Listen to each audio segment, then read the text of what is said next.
Does meditation brings closer negative events that's supposed to happen in our life?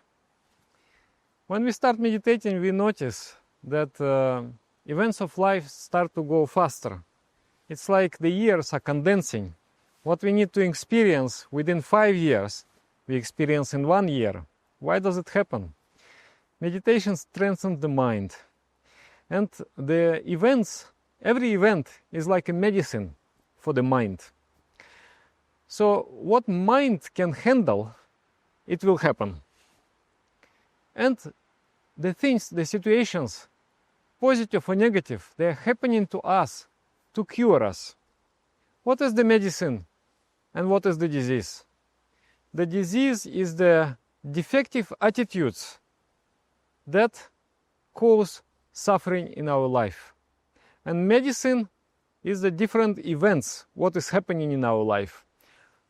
By going through a difficult situation, you arrive, what is the result of the difficult situation? What is the most precious juice that you got from that difficult situation? Is the change in your attitudes. Once the attitude is changed, suffering is no more. It doesn't happen anymore in your life. So this is how our development takes place. So meditation and life, they work together. Meditation ripens the mind, and life gives the mind final shape. So we are going through different pleasures and pain to develop, actually, to evolve spiritually. So should I be afraid of meditating? Because I'm afraid of suffering. I don't like any negative event to happen with me. So I try to think how I want to stop that. Like Anakin Skywalker in Star Wars.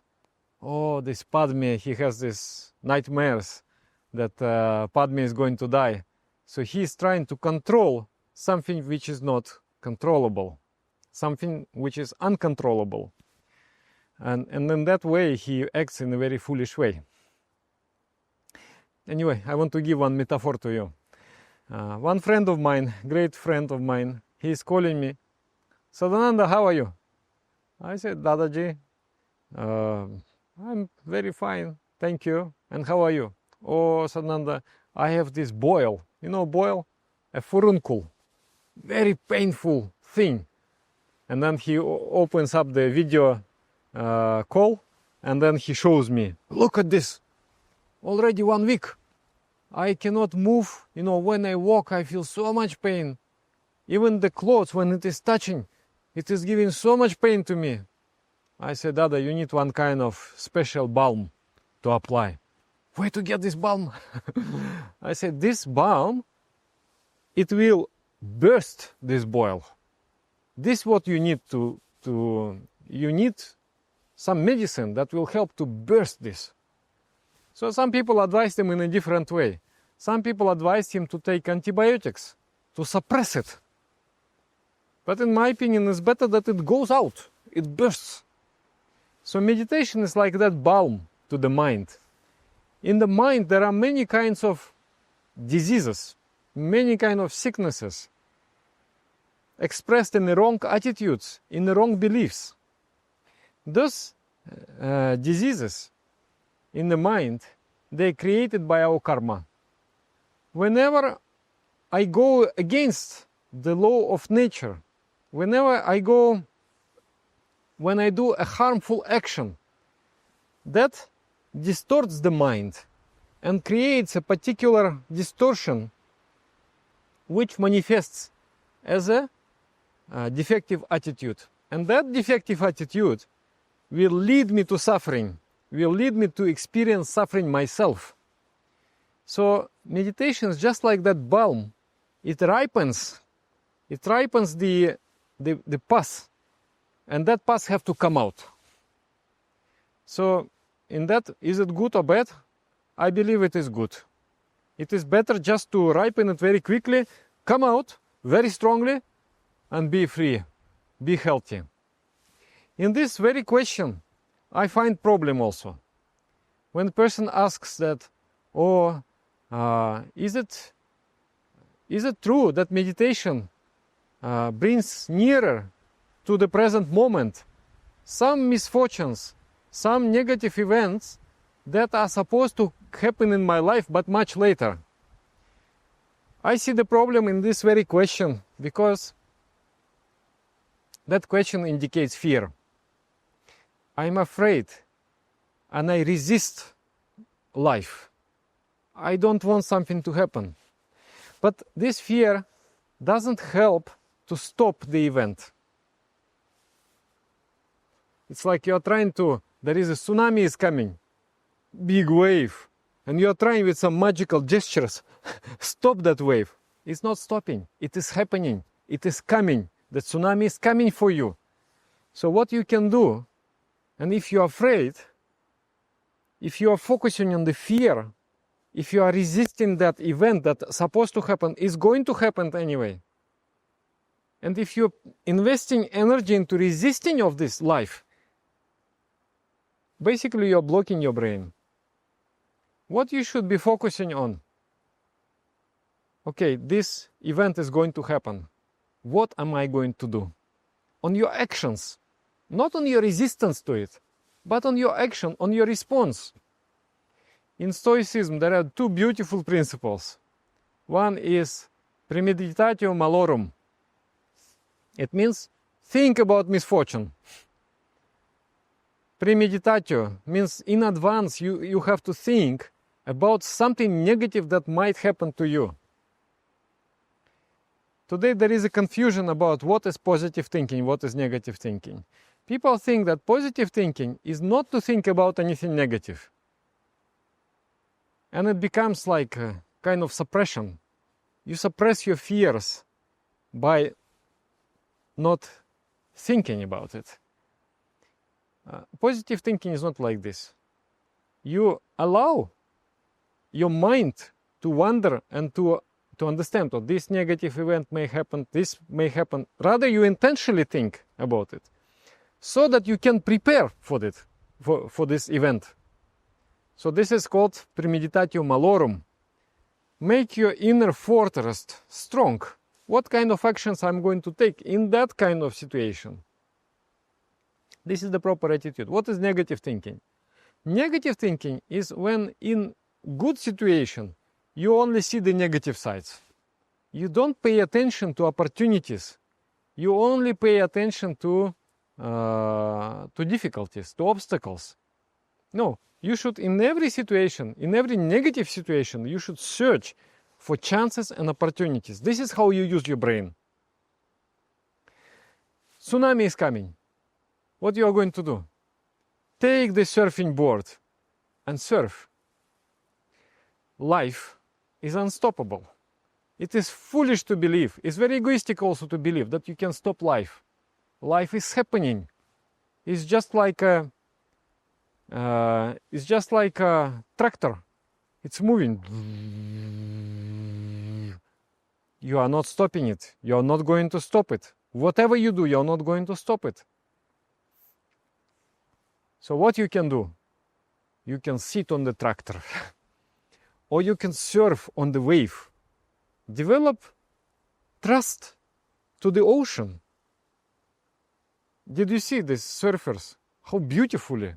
Of course, many times they fall down, they trained, but now they have this ability to manage the movement of the legs, to be in harmony with the wave. This is what they do. The wave is going. The wave doesn't even know there is this surfer. But the surfer knows that wave is there and manages his legs to adjust with the wave, to find harmony with the wave, to ride the wave. This is how you take advantage of every crisis. So now, what is meditation? Meditation is fight between fear and trust. From one side there is fear. It says, I'm afraid of the wave, of the tsunami. I'm afraid of the tsunami. I'm afraid of life, which is happening. and I'm trying to some magical way by not thinking about it or by some just resisting it, I'm trying to stop it. That's what the fear. It's a defective attitude. It's not going to help in life. And then in another side, there is trust. I trust the tsunami. I trust I can ride the tsunami. Okay? Here I'm fearing. Here I'm trusting. What is more beneficial attitude? I think trusting is better. So meditation is fight between fear and trust. So you meditate, the force that guides the stars guides you too. Within your heart, there is this guiding force that you need to trust. That is for the force in your heart is the same as the force of life all around you. If you hear your heart, you will be able to navigate that wave. You need to trust yourself. So meditation, you are building that bridge to trust your inner eye. And the fear is there. No, you should stop doing meditation, because meditation is going to bring those misfortunes that may happen after 10 years. It will bring it, and it will happen now. Better it should happen after 10 years. Better let me be sick for another 10 years. And only after 10 years the boil will come out. So this is what the fear tells you. Stop doing meditation. Don't do, because it is bringing the misfortunes nearer. And you're fighting. The fear is the focus on material things. Trust is when you find that force that guides the stars guides you too. And focusing on that and listening to it. And understand that in every crisis, that force of intuition is going to lead me out of the burning house. It is going to lead me out of the sinking ship. It is going to lead me out of the crashing mountain. I just have to listen to it. You know, in this movie Matrix, this beautiful metaphor. Neo receives the telephone from Morpheus, and Morpheus is calling him. Hello, Neo. You have to follow exactly what I tell you. Look around. There they are. You do exactly what I say. Then he leads him out. Then finally, Neo says, no, I'm not going. Of fear and trust. He has to trust the Morpheus, which is his inner voice, inner consciousness, guiding him out of that situation. But he is not trusting. He is full of fear. He said, no way, I'm not going there. So this is the supreme art of life. To overcome fear and trust your inner self. So we follow beautiful Stoic principles, premeditatio malorum. Think about negative things and find solutions with your creativity now. It may happen after 1 year, but find the solutions now. Create the planning. Prepare yourself. Maybe you cannot create plan, but prepare yourself emotionally. If this happened, how I'm going to respond? This premeditatio malorum. Then, Amor Fati. Amor Fati means love your fate. Whatever happens, it happens for your benefit. It happens. It is happening. You cannot control it. It is going to happen. Accept it. The better you accept it. Don't try to reject. Accept it is happening. And love it. And understand. Find what good can come out of it. And then focus on that and then go ahead with that. So my attitude is this. I experienced many also very fearful situations, very unsafe situations. I always meditate more. When something very unpleasant, something very frightening happens in my life, I just meditate more. To be in that line, to overcome, not to act out of fear, but out of intuition. Yeah. So my advice, in any circumstance in life, never stop doing meditation. That is your inner Morpheus, who leads you out of any kind of trouble. Be in touch. Don't shut that phone. That phone is your lifeline. Keep the conversation open. Keep the connection with your inner eye. Whatever happens, in the darkness, in light, anywhere, always keep that connection. Never shut that phone. Yeah. Write in the comments situations that you have experienced and how your intuition or fear, like when you followed the fear, what happened? And when you followed your heart, what happened? This is so interesting to know these kind of situations. And then if you know somebody whom this video can help, send this video to that person. Because the worst thing in life is to live in fear. Fear doesn't help us. Thank you very much. And come sometimes to our yoga monastery. Enjoy the retreat with us in Sweden, with monks, with young monks, very advanced in meditation. Even 5 minutes you talk with them, your life can change. And come to India. In India, in the city of Jamalpur, we are conducting very, very good retreat, very powerful retreat in the footsteps of Mahasambhuti. That's very, we will reveal all the tantric history, all the powerful methods of meditation, and we will meditate in the places of power. Yeah. Under this video there will be links for these events. So come. Namaskar.